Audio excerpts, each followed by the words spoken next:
तो दोस्तों, आज मैं एक्सप्लेन करने वाली हूँ एक ऐसी हॉरर स्टोरी जो सिर्फ मूवी नहीं है बल्कि एक रियल नाइटमेयर है। सोचो, एक ऐसी जगह जहाँ बाहर रायट्स चल रहे हों, लोग एक दूसरे को मार रहे हों और अंदर एक स्कूल के अंदर स्टूडेंट्स के बीच एक अनसीन ईविल साइलेंटली स्प्रेड हो रहा हो। एक ऐसा ईविल जो लोगों को कंट्रोल कर रहा है, डेड बॉडीज को जिंदा कर रहा है और धीरे धीरे सब कुछ अपने कब्जे में ले रहा है। और सबसे डेंजरस बात, जिस पर तुम सबसे ज्यादा ट्रस्ट करते हो, अगर वही इंसान इस सब के पीछे निकले तो।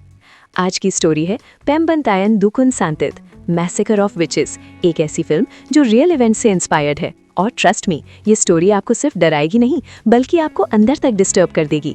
तो वीडियो को एंड तक जरूर देखना, क्योंकि जो ट्विस्ट्स आगे आने वाले हैं वो आप एक्सपेक्ट भी नहीं करोगे। स्टोरी हमें ले जाती है 1998 के इंडोनेशिया में, जहां पूरे मुल्क में ह्यूज लेवल पर प्रोटेस्ट्स हो रहे थे। शुरू में ये प्रोटेस्ट रिफॉर्म्स के लिए थे, लेकिन धीरे धीरे situation completely out of control हो गई। प्रोटेस्ट्स ने वायलेंट शेप ले ली, राइट स्टार्ट हो गए, लोगों का अचानक गायब हो जाना, लूटमार, किलिंग्स, इवन इनोसेंट गर्ल्स के साथ भी बहुत बुरा हुआ। ह्यूमन राइट्स वायलेशंस अपनी पीक पर थे। सबसे डिस्टर्बिंग बात, इनमें से बहुत सी केसेस आज तक अनसॉल्व्ड हैं और इसी वजह से ये इंसिडेंट हिस्ट्री पर एक डार्क स्टेन बन चुका है। अब सीन शिफ्ट होता है दो उस्तादों पर, जानवर और रोहिम। ये दोनों सिटी में हो रही डेंजरस एक्टिविटीज की न्यूज़ कलेक्ट करके लोगों तक पहुंचाते हैं। ये सब वो अपने सीनियर उस्ताद रिदवान के कहने पर कर रहे होते हैं, क्योंकि उनका मानना है कि सच लोगों तक पहुंचना जरूरी है। तभी रेडियो से एक शॉकिंग अपडेट मिलती है। पूरी सिटी को रेड जोन डिक्लेयर कर दिया गया है, क्योंकि शहर में लगातार मिस्टीरियस मर्डर्स हो रहे थे। लेकिन ट्विस्ट ये था कि ये मर्डर्स किसी क्रिमिनल्स ने नहीं बल्कि खुद रिलीजियस फिगर्स ने किए थे, जैसे उस्ताद और संतरी। दोनों अपना काम कर ही रहे होते हैं कि अचानक अंधेरे में अजीब सी आवाजें आती हैं और फिर लाइट चली जाती है। एक अननोन फोर्स वहां एंटर करती है और कुछ सेकंड्स में दोनों उस्तादों को ब्रूटली मार देती है। उनमें से एक का तो गला ही काट दिया जाता है। सीन इतना इंटेंस होता है कि समझ ही नहीं आता कि ये इंसान का काम है या किसी सुपरनैचुरल चीज का। अब स्टोरी शिफ्ट होती है अनीसा पर। रात के वक्त उसे कोई आवाज सुनाई देती है, जैसे कोई उसे बुला रहा हो। वो डर के साथ दरवाजे के पास जाती है और जैसे ही दरवाजा खोलती है, उसके सामने एक फीमेल स्पिरिट खड़ी होती है, जिसके गले पर डीप कट लगा होता है। ये देखकर अनीसा फौरन दरवाजा बंद कर देती है। उसका पूरा जिस्म डर से कांप रहा होता है। उसके फ्रेंड वूरुल उसे संभालने आती है और पूछती है क्या हुआ, लेकिन अनीसा इतनी डरी होती है कि कुछ बता नहीं पाती। नेक्स्ट डे दोनों अपने इस्लामिक बोर्डिंग स्कूल जाती हैं। नूरुल फिर पूछती है और इस बार अनीसा बताती है कि उसने एक डीमन देखा था। जैसे ही वो ये बोलती है, दो लड़के शात्रियों और अली उनसे टकरा जाते हैं और वो भी ये बात सुन लेते हैं। लेकिन बात आगे नहीं बढ़ पाती और सब अपनी क्लासेस की तरफ चले जाते हैं। अब हमें मिलते हैं उस्ताद रिदवान, जो स्कूल के सबसे सीनियर और रिस्पेक्टेड टीचर हैं। इसी दौरान उस्ताद बागाज नोटिस बोर्ड पर न्यूज़ अपडेट कर रहा होता है। तब अली और शात्रियों उससे पूछते हैं, यहाँ यूजुअली रोहिम न्यूज़ पोस्ट करता था, आज वो कहाँ है? लेकिन बागाज बिना जवाब दिए वहाँ से चला जाता है, क्योंकि सच ये था कि रोहिम अब जिंदा नहीं था और उसकी डेथ की बात जानबूझकर स्टूडेंट से छुपाई गई थी ताकि पैनिक न फैले। दूसरी तरफ अनीसा क्लास में होती है कि अचानक अनाउंसमेंट होती है कि सारी क्लासेस कैंसिल हैं। सब स्टूडेंट्स को तुरंत डॉर्म्स में जाने को कहा जाता है, क्योंकि सिचुएशन फिर से खराब हो रही होती है। टीचर भी क्लास डिसमिस कर देता है। इसी बीच अनीसा को सडन स्टमक पेन होता है, क्योंकि उसका पीरियड स्टार्ट हो चुका होता है। उधर उस्ताद बागाज और उस्ताद रिदवान के बीच आर्ग्यूमेंट हो रहा होता है। बागाज कहता है कि बाहर डेंजर बढ़ता जा रहा है, लेकिन स्कूल में प्रॉपर सिक्योरिटी तक नहीं है। लेकिन रिदवान का बिहेवियर बहुत काम और मिस्टीरियस होता है, जैसे वो कुछ ऐसा जानता हो जो बाकी किसी को नहीं पता। और यहीं से स्टोरी और भी डार्क, इंटेंस और अनप्रेडिक्टेबल हो जाती है। अब सवाल ये है कि क्या ये सिर्फ इंसानों का काम है या कोई एंशिएंट डार्क फोर्स वापस आ चुकी है? और सबसे बड़ा सवाल, क्या अनीसा सेफ है या वो भी नेक्स्ट टारगेट बनने वाली है? अगर तुम्हें लगता है ये बस एक नॉर्मल हॉरर स्टोरी है तो रुक जाओ, क्योंकि आगे जो होने वाला है वो सिर्फ स्कैरी नहीं बल्कि तुम्हारी सोच तक हिला देगा। तभी एक दूसरी टीचर वहां आकर उन दोनों उस्तादों की बहस को रोक देती है। मीनवाइल अली और सायत्रियो स्कूल से बाहर जाकर सिगरेट पी रहे होते हैं, लेकिन तभी वो देखते हैं कि सारे स्टूडेंट्स अचानक क्लासेस छोड़कर अपने डॉर्मेट्रीज की तरफ जा रहे हैं।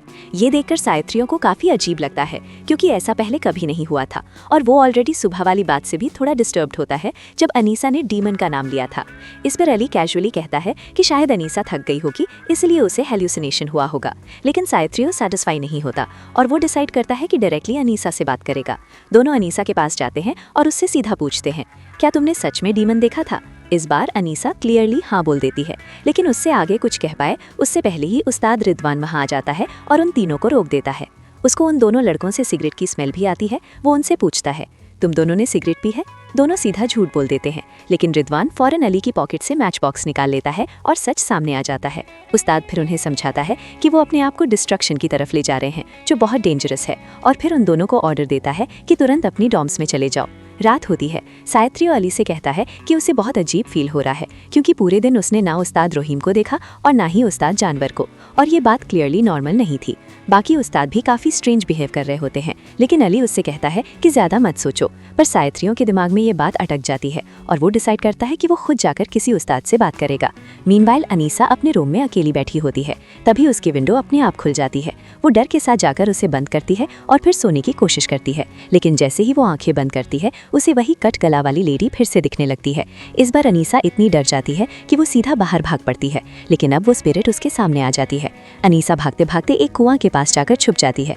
तभी उसे वहाँ एक आदमी नजर आता है जो कुछ छोटी छोटी पुड़ियाँ वहाँ रख रहा होता है। अनीसा समझ जाती है कि ये कोई नॉर्मल चीज़ नहीं, ये क्लियरली ब्लैक मैजिक या कोई टोटका है, लेकिन वो उस आदमी का फेस नहीं देख पाती। दूसरी तरफ उस्ताद समीर उन दोनों उस्तादों की डेड बॉडीज के पास जाता है जिन्हें अभी तक दफन भी नहीं किया गया था, रहीम और जानवर। समीर उन्हें देखकर इमोशनल हो जाता है क्योंकि वो उनके काफ़ी क्लोज था, लेकिन उसी वक्त कोई और शख्स कहीं पर डार्क रिचुअल कर रहा होता है। वो एक लिजर्ड का सर काटकर उसका खून एक पॉट में डालता है। फिर वो उस खून से उन दोनों उस्तादों की बॉडीज पर ब्लैक मैजिक करना स्टार्ट करता है और धीरे धीरे वो कफन में लिपटी हुई लाशें हिलने लगती हैं, जिंदा हो जाती हैं। ये देखकर समीर की हालत खराब हो जाती है। वो लाशें उसे कहने लगती हैं सब खत्म हो चुका है। समीर डर के मारे आंखें बंद कर लेता है, लेकिन जैसे ही वो आंखें खोलता है वो लाशें गायब होती हैं। वो तुरंत वहां से निकलने की कोशिश करता है, लेकिन दरवाजा नहीं खुलता और तभी वो पोचक उस पर अटैक कर देती है और उस पर गर्म खून उगल देती है। दूसरी तरफ सायत्रियो उस्ताद के पास जा रहा होता है कि उसे रास्ते में अनीसा मिल जाती है। दोनों बात कर ही रहे होते हैं कि अचानक उन्हें समीर की चीखने की आवाज़ सुनाई देती है। दोनों फौरन उस आवाज़ के पीछे भागते हैं और जब वो वहाँ पहुँचते हैं तो समीर उन्हें फ्री स्टेट में मिलता है। सीन इतना हॉरिफाइंग होता है कि दोनों हेल्प के लिए चिल्लाने लगते हैं।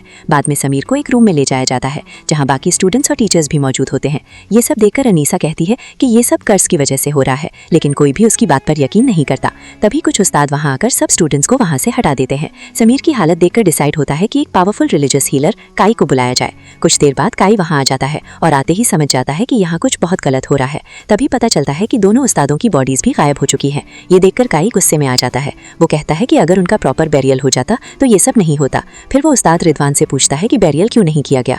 रिदवान एक्सक्यूज देता है कि पुलिस के इश्यूज की वजह से डिले हुआ, लेकिन काई इस बात से बिल्कुल अग्री नहीं करता। अब सिचुएशन इतनी सीरियस हो चुकी होती है कि काई सब मेल स्टूडेंट्स को प्रेयर के लिए बुलाता है और सब मिलकर दुआ करना स्टार्ट करते हैं, लेकिन प्रेयर के बीच ही किसी को वही पोचक वाली लाश नजर आती है और फिर वो इंस्टेंटली गायब भी हो जाती है। लेकिन असली शॉक तब लगता है जब सडनली क्याई खुद वहां से गायब हो जाता है और अब सिचुएशन सिर्फ डेंजरस नहीं रही बल्कि कंप्लीटली आउट ऑफ कंट्रोल हो चुकी है। ये सब देखकर सबकी हालत ऑलरेडी खराब हो चुकी होती है। इसीलिए उस्ताद मिलकर डिसाइड करते हैं कि अब सारी स्टूडेंट्स को एक ही जगह एक ही हॉल में सुलाया जाएगा ताकि सब एक साथ सेफ रह सके। अनाउंसमेंट होती है और सब बच्चों को हॉल में बुला लिया जाता है। रात हो जाती है, सब सो जाते हैं, लेकिन अली और शात्रियो चुपके से उठकर उस्ताद के ऑफिस में चले जाते हैं। वहाँ उन्हें बहुत सारे न्यूज़पेपर्स मिलते हैं और उन्हें पता चलता है कि पूरी सिटी में जगह जगह मैसेकेज हो रहे हैं। ये सब देखकर दोनों शॉक हो जाते हैं क्योंकि उन्हें कभी भी ये सच नहीं बताया गया था। उन्हें सिर्फ स्कूल तक ही लिमिटेड रखा गया था, मतलब उनसे सब कुछ छुपाया गया था ताकि पैनिक ना हो। तभी एक टीचर चेकिंग के लिए वहाँ आ जाता है और दोनों फौरन छुप जाते हैं। दूसरी तरफ अनीसा की आंख खुलती है और वो देखती है कि नूरुल अजीब सी हरकतें कर रही है। सबसे डिस्टर्बिंग बात ये होती है कि हॉल में उन दोनों के अलावा कोई और नहीं होता। ये सीन और भी ज्यादा क्रीपी हो जाता है। अनीसा डर के साथ नूरुल के पास जाती है, लेकिन नूरुल अब नॉर्मल नहीं होती, वो पजेस्ड होती है और धीरे से कहती है सब खत्म हो चुका है, और फिर वो अनीसा की तरफ बढ़ने लगती है। लेकिन सडनली अनीसा की आंख खुल जाती है। ये सब सिर्फ एक नाइटमेयर होता है। असल में नूरुल बिल्कुल ठीक होती है और बाकी स्टूडेंट्स भी वहाँ मौजूद होते हैं। थोड़ी देर बाद अनीसा बाथरूम के लिए बाहर जाती है, लेकिन जैसे ही वो बाहर निकलती है उसे फिर वही फीमेल गोस्ट नजर आती है। वो गोस्ट अनीसा के कान में धीरे से कहती है क्याई के कॉटेज जाओ, जैसे वो उसे गाइड कर रही हो। अनीसा बिना सोचे समझे उस कॉटेज की तरफ चल पड़ती है। वहां पहुंचकर वो अंदर झांकती है और गोस्ट उसे सिग्नल देती है कि अंदर जाओ, लेकिन अनीसा अभी भी बाहर खड़ी रहती है, कंफ्यूज और डर के बीच। मीनवाइल अली और शात्रियो उस्ताद समीर के पास जाते हैं जो अभी भी अनकॉन्शियस होता है। उसकी हालत देखकर शात्रियो कहता है ये सब कर्स है, लेकिन अली कहता है नहीं, ये सिर्फ बीमारी है। लेकिन सच ये था कि कोई नॉर्मल इंसान ऐसे बिहेव नहीं करता। अब छात्रियों को अपने घर वालों की टेंशन होने लगती है। बाहर ऑलरेडी राइड्स चल रहे होते हैं। वो चाहता है कि किसी तरह अपनी फैमिली से कांटेक्ट करे और इसलिए वो वहां से निकलने का प्लान बनाता है। अली वहां रुकता है और तभी अचानक समीर की बॉडी हवा में उठने लगती है। ये देखकर अली का डर रियलिटी बन जाता है। अब उसे कंफर्म हो जाता है कि यहाँ गोस्ट पोसेशन हो रहा है। अली डर के मारे तुरंत वहां से भाग जाता है। दूसरी तरफ अनीसा बाथरूम के पास होती है और वहां उसे एक छोटी सी पुड़िया मिलती है जो क्लियरली ब्लैक मैजिक से रिलेटेड होती है। वो उसे उठा लेती है। तभी वो देखती है कि उस्ताद बागस वहां कुछ अजीब सा कर रहा होता है और अनीसा के दिमाग में सीधा डाउट आता है, क्या ये सब बागस कर रहा है? तभी नूरुल वहां आ जाती है। अनीसा उसे वो पुड़िया दिखाती है, लेकिन नूरुल फौरन उसे फेंकती है और कहती है ये गुनाह है। अनीसा उसे समझा नहीं पाती। कुछ देर बाद नूरुल को अचानक आंखों में पेन स्टार्ट होता है। अनीसा फौरन उसके पास जाती है, लेकिन सिचुएशन सडनली स्कैरी हो जाती है। नूरुल को दिखना बंद हो जाता है और फिर उसकी आंखों से खून निकलना शुरू हो जाता है। फिर उसके मुंह से एक लोहे का तार बाहर निकलता है। ये सीन इतना डिस्टर्बिंग होता है कि अनीसा पैनिक हो जाती है। वो अपनी फ्रेंड को इस हालत में देख नहीं पाती। नूरुल पेन में तड़प रही होती है। वो कंट्रोल लूज कर देती है और हिलती हुई पीछे की तरफ जाती है और सीधा कुआं के पास पहुंच जाती है। वो गिरने वाली होती है, लेकिन लास्ट मोमेंट पर अनीसा उसका हाथ पकड़ लेती है। लेकिन कुआं के अंदर से कोई अनसीन फोर्स उसका पांव पकड़ लेती है और उसे अंदर खींच लेती है। अनीसा अपनी पूरी ताकत लगा देती है, लेकिन वो अपनी बेस्ट फ्रेंड को बचा नहीं पाती और सिर्फ चीखती रह जाती है। ये सब जानने के बाद उस्ताद बागस गुस्से में उस्ताद रिदवान से लड़ता है। वो कहता है कि अगर बच्चों को घर भेज देते तो ये सब नहीं होता, लेकिन बाहर के हालात और भी ज्यादा डेंजरस थे। तभी एक टीचर आकर उनकी फाइट रोक देता है। रात को फिर से प्रेयर रखी जाती है, लेकिन प्रेयर के दौरान एक के बाद एक स्टूडेंट्स पोजेस्ड होने लगते हैं। सिचुएशन कंट्रोल से बाहर हो जाती है। कई स्टूडेंट्स इंजर्ड हो जाते हैं और बहुत से एक्सट्रीम फियर में चले जाते हैं। अब छात्रियों डिसाइड करता है कि वो अपने घर जाएगा। अली उसे रोकने की बहुत कोशिश करता है, लेकिन वो नहीं मानता। दोनों समीर के रूम में जाकर कुछ सामान लेते हैं, लेकिन तभी समीर उठकर ग्लास खाने लगता है। ये देखकर दोनों का डर और बढ़ जाता है और वो तुरंत वहां से निकल जाते हैं। तभी अनीसा आकर छात्रियों को रोकने की कोशिश करती है, लेकिन अब वो डिसीजन ले चुका होता है और किसी की नहीं सुनता। और फिर वो स्कूल से बाहर निकल जाता है अपने घर की तरफ। और यहीं से स्टोरी और भी ज्यादा डेंजरस टर्न लेने वाली है। छात्रियों जैसे ही स्कूल से बाहर निकलता है, उसे लगता है कि शायद वो सेफ रहेगा, लेकिन रियलिटी उससे भी ज्यादा हॉरिफाइंग होती है। रास्ते में उसे हर तरफ लाशें नजर आती हैं। पूरा एरिया डेड बॉडीज से भरा होता है। और सिर्फ इतना ही नहीं, वहाँ डेंजरस लोग, आर्म्ड अटैकर्स भी घूम रहे होते हैं। उनमें से एक छात्रियों के पीछे पड़ जाता है, लेकिन वो किसी तरह लाशों के दरमियान छुपकर अपनी जान बचा लेता है। मीनवाइल छात्रियों के घर पर कोई अननोन शख्स उसके फादर को मार देता है और उनकी बॉडी को लटका देता है। ये देखकर उसकी माँ टूट जाती है, जोर जोर से रोती है। दूसरी तरफ अनीसा अकेली बैठी होती है और वो अपने पास्ट के बारे में सोचने लगती है। जब वो छोटी थी, उसकी माँ प्रेग्नेंट थी, लेकिन उनकी फैमिली बहुत ज्यादा गरीब थी। तब उसके फादर ने एक हॉरिफाइंग रास्ता चूज किया। उन्होंने डिसाइड किया कि अगर वो अपना ही बच्चा सैक्रिफाइस कर दे तो वो अमीर बन सकते हैं। लेकिन अनीसा की माँ इस बात के लिए रेडी नहीं होती। वो अपने बच्चे को नहीं खोना चाहती, लेकिन अनीसा का फादर उस पर प्रेशर डालता रहता है। और फिर अनीसा की माँ एक शॉकिंग डिसीजन लेती है। वो खुद अपना गला काट कर अपनी जान ले लेती है। ये मोमेंट अनीसा की लाइफ का सबसे बड़ा ट्रॉमा बन जाता है। नेक्स्ट डे छात्रियों को बाकी डेड बॉडीज के साथ हॉस्पिटल लाया जाता है। वो मॉर्ग से निकलकर सीधा अपने घर जाता है। उधर अनीसा चुप बैठी होती है। तभी उसे उस्ताद बगास मिलता है। अनीसा सीधा उससे पूछती है, जब लड़कियां पोजेस्ड हो रही थी तब आप कहाँ थे? बगास कहता है कि वो पुलिस के साथ था और क्याई को ढूंढ रहा था। फिर वो उल्टा अनीसा से पूछता है कि वो ये सब क्यों पूछ रही है। तब अनीसा उसे बताती है कि जब नूरुल मरने वाली थी, उससे पहले उसने बगास को ब्लैक मैजिक वाली पुड़िया रखते हुए देखा था। ये सुनकर बगास तुरंत डिनाई कर देता है और कहता है कि इसमें कोई ब्लैक मैजिक नहीं था और अनीसा अपने काम से काम रखे। लेकिन अनीसा उससे आर्ग्यू करने लगती है। तभी एक टीचर आकर उसे रोकता है और कहता है कि किचन का काम देखो, क्योंकि वो जानते हैं कि अनीसा अपनी फ्रेंड की डेथ से ऑलरेडी ब्रोकन है। मीनवाइल छात्रियों अपने घर पहुंचता है। उसकी माँ उसे देखते ही गले लगा लेती है, लेकिन जैसे ही वो अपने फादर के बारे में पूछता है, उसकी माँ का चेहरा उतर जाता है और वो उसे सीधा उसके फादर की डेड बॉडी के पास ले जाती है। ये देखकर छात्रियों कंप्लीटली टूट जाता है। वो रो पड़ता है। फिर वो कहता है कि वो अपने फादर का बेरियल करेगा, लेकिन उसकी माँ उसे रोक देती है, क्योंकि बाहर ईवल सॉर्सरर्स घूम रहे होते हैं जो डेड बॉडीज पर ब्लैक मैजिक करके उन्हें ईवल पुचांग बना देते हैं, जैसे स्कूल के उस्तादों के साथ हुआ था। तब छात्रियों कहता है कि वो अपने फादर को बैकयार्ड में ही दफन करेगा और इस बार उसकी माँ मान जाती है। फिर छात्रियों पूछता है, मेरे फादर सॉर्सरर नहीं थे, फिर उन्हें क्यों मारा गया? उसकी माँ बताती है कि उसके फादर के पास हीलिंग पावर्स थी। वो लोगों की मदद करते थे, लेकिन लोगों ने गलत समझकर उन्हें भी मार दिया। ये सुनकर सयात्रियो और ज्यादा हर्ट हो जाता है। फिर वो अपने फादर का बैरियल करता है। उसकी माँ उसे कहती है कि वो वापस स्कूल चला जाए क्योंकि वहाँ वो ज्यादा सेफ रहेगा। सयात्रियो चाहता है कि वो अपनी माँ को भी साथ ले जाए, लेकिन उसकी माँ मना कर देती है। वो कहती है कि उसे घर का ख्याल रखना है। फाइनली मजबूरन सयात्रियो अकेला ही स्कूल वापस निकल जाता है। मीनवाइल अनीसा किचन में होती है और जब वो एक बर्तन के अंदर झांकती है तो उसे अंदर एक कटा हुआ सर नजर आता है। ये देखकर वो शॉक हो जाती है। तभी एक मेड उसके सामने आती है, लेकिन वो ऑलरेडी पोजेस्ड होती है और अनीसा के सामने ही वो अपना गला काट लेती है। उसका खून सीधा अनीसा पर गिरता है। ये सब देखकर अनीसा पैनिक हो जाती है और तुरंत उस्तादों को ढूंढने लगती है, लेकिन कोई भी उसे नहीं मिलता। वो समीर के रूम में जाती है, लेकिन वहाँ भी कोई नहीं होता। तभी उसे पर्दे के पीछे से आवाज आती है। वो पर्दा हटाती है और वहाँ एक टीचर होती है जो अपने नेल्स कट कर रही होती है, लेकिन वो भी पोजेस्ड होती है और फिर वो अपनी उंगलियां ही काटने लगती है। ये देखकर अनीसा डर के मारे भागने की कोशिश करती है, लेकिन दरवाजा अपने आप बंद हो जाता है। टीचर उस पर अटैक करती है, लेकिन अनीसा फौरन प्रेयर पढ़ना स्टार्ट कर देती है और जैसे ही वो प्रेयर सुनाई देती है, टीचर वो कटर अपने ही सर में घुसा देती है। नेक्स्ट डे अनीसा अकेली बैठी होती है। तभी उसे फिर वही कटकला वाली लेडी की आवाज सुनाई देती है जो फिर से कहती है, क्याई का कॉटेज। अब अनीसा कंफर्म हो जाती है कि कुछ ना कुछ वहाँ जरूर है। वो उस्ताद बागास से कहती है कि कॉटेज चेक करते हैं, लेकिन बागास मना कर देता है क्योंकि क्याई एक रिस्पेक्टेड पर्सनालिटी है और उनकी परमिशन के बिना उनके कॉटेज में जाना डिसरिस्पेक्टफुल होता है। उस्ताद रिदवान भी इस बात से अग्री करता है, लेकिन अनीसा जिद पर आ जाती है और तभी वहाँ क्षत्रियो वापस आ जाता है और अब स्टोरी एक और डेंजरस टर्न लेने वाली है। क्षत्रियो आते ही कहता है कि अनीसा बिल्कुल सही कह रही है। वो बोलता है कि हमें तुरंत क्याई का कॉटेज चेक करना चाहिए क्योंकि स्पिरिट बार बार वही एक बात रिपीट कर रही है। अब जब बाकी स्टूडेंट्स भी उनके साथ होते हैं तो वो लोग मिलकर कॉटेज का दरवाज़ा तोड़ देते हैं और अंदर घुस जाते हैं। अंदर जाकर जो वो देखते हैं वो उनके होश उड़ा देता है। हर जगह ब्लैक मैजिक की चीज़ें पड़ी होती हैं, टोटके, रिचुअल्स, अजीब सिंबल्स। सब कुछ देखकर सब शॉक्ड रह जाते हैं और सीधा शक उस्ताद बागास पर जाता है, लेकिन बागास तुरंत एक्सप्लेन करता है कि वो ब्लैक मैजिक नहीं कर रहा था बल्कि स्कूल को प्रोटेक्ट करने की कोशिश कर रहा था। यानी जो कुछ भी वहाँ था वो प्रोटेक्शन के लिए था, लेकिन अब कोई उसकी बात सुनने को रेडी नहीं होता। स्टूडेंट्स उसे पकड़कर एक पिलर से बांध देते हैं। अब कंट्रोल पूरी तरह स्टूडेंट्स के हाथ में आ चुका होता है। अब वो डिसाइड करते हैं कि हर एक उस्ताद का कॉटेज चेक किया जाएगा। इसी दौरान फती नाम का एक स्टूडेंट एक हेडलेस स्पिरिट से टकरा जाता है और वो स्पिरिट सीधा उसके पेट में हाथ डालकर उसे सीरियसली इंजर कर देती है।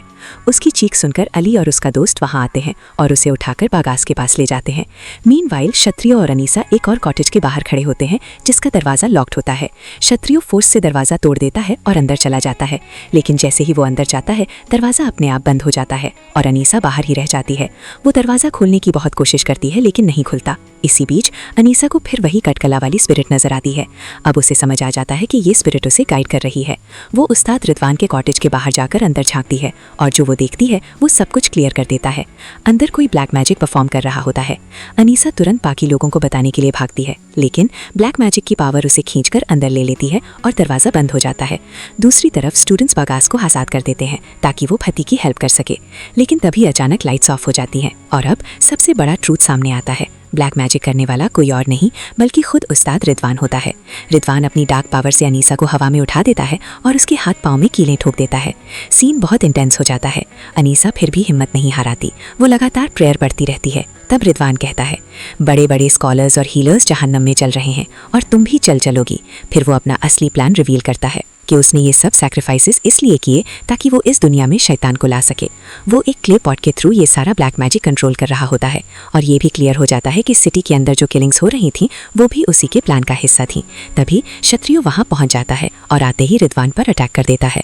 रिदवान पावरफुल होता है क्योंकि उसके पास डार्क फोर्स होती है, लेकिन क्षत्रियो भी हिम्मत नहीं हाराता और कुछ ही देर में वो रिदवान को ओवरपावर कर देता है।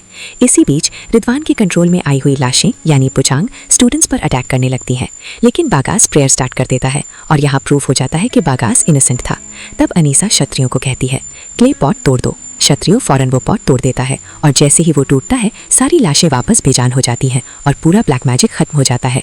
अब सब क्लियर हो जाता है। रिदवान ही सब कुछ कंट्रोल कर रहा था और इसीलिए वो किसी को कॉटेजेस के पास नहीं जाने दे रहा था। थोड़ी देर बाद अनीसा और क्षत्रियो बाहर आ जाते हैं और फिर आसमान से एक फायरबॉल गिरता है सीधा रिदवान के कॉटेज पर और पूरा कॉटेज आग में जल जाता है। रिदवान भी उसी आग में खत्म हो जाता है। ये उसकी सजा थी, या तो ऊपर वाले ने दी या फिर जिस शैतान से उसने डील की थी उसने उसे ही सैक्रिफाइस बना दिया। नेक्स्ट डे अनीसा और क्षत्रियो साथ बैठे होते हैं। क्षत्रियो उसे कंसोल करता है, सब ठीक हो जाएगा। अनीसा धीरे से कहती है, काश ये सब दोबारा कभी ना हो। क्षत्रियो हल्का सा स्माइल करता है और वहां से चला जाता है।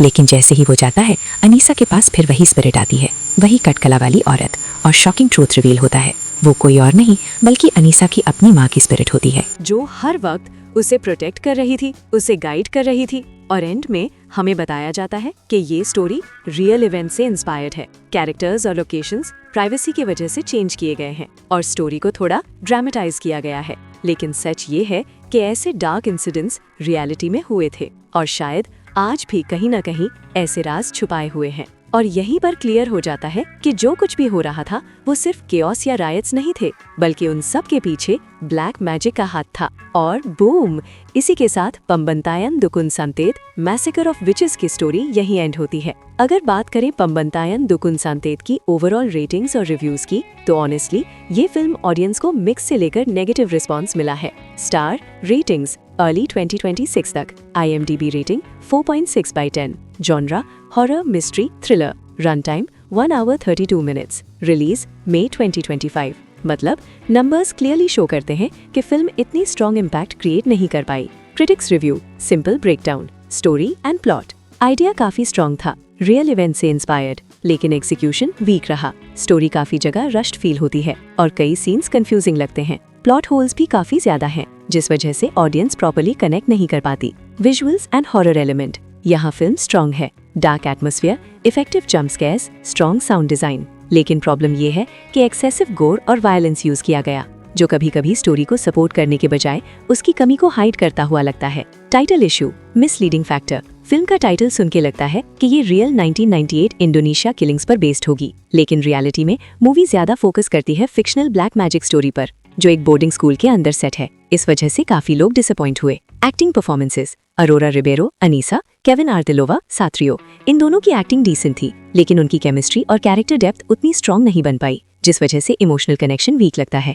Key themes, black magic and supernatural horror, mass possession and fear, violence and gore heavy scenes. Audience reaction, real feel. कुछ लोगों ने बोला स्कैरी मोमेंट्स अच्छे हैं लेकिन स्टोरी वीक है, और कुछ ने तो ये भी कहा ज्यादा गोर कम सब्सटेंस। लेकिन हॉरर लवर्स को, स्पेशली जो इंटेंस और ब्रूटल सीन्स पसंद करते हैं, उनको ये फिल्म थोड़ी एंगेजिंग लग सकती है। फाइनल वर्डिक्ट, अगर आप visual horror plus jump scares enjoy करते हो, डार्क और ब्रूटल सीन से प्रॉब्लम नहीं है, तो ये मूवी आपको वन टाइम वॉच लग सकती है। लेकिन अगर आप स्ट्रॉन्ग स्टोरी और डीप प्लॉट एक्सपेक्ट कर रहे हो, तो ये फिल्म आपको डिसअपॉइंट कर सकती है। तो दोस्तों, ये थी पम्बंतायन दुकुन सांतेत की पूरी कहानी। एक ऐसी स्टोरी जहां असली डर घोस्ट नहीं थे, बल्कि इंसान का ग्रीड और पावर का मिसयूज था। रिदवान ने सिर्फ लोगों को नहीं मारा, उसने ट्रस्ट को मारा, फेथ को यूज किया और अंधेरे को इतना स्ट्रॉन्ग बना दिया कि सच और झूठ का फर्क ही खत्म हो गया। और सबसे चिलिंग बात, ये सिर्फ एक मूवी नहीं है, बल्कि रियल इवेंट से इंस्पायर्ड है। मतलब ऐसी डार्कनेस रियल लाइफ में एग्जिस्ट करती है। अगर वीडियो पसंद आई हो तो लाइक जरूर करना, और अगर आपको ऐसी dark real based horror stories पसंद है तो फिल्मी दुनिया हिंदी उर्दू को सब्सक्राइब कर लो।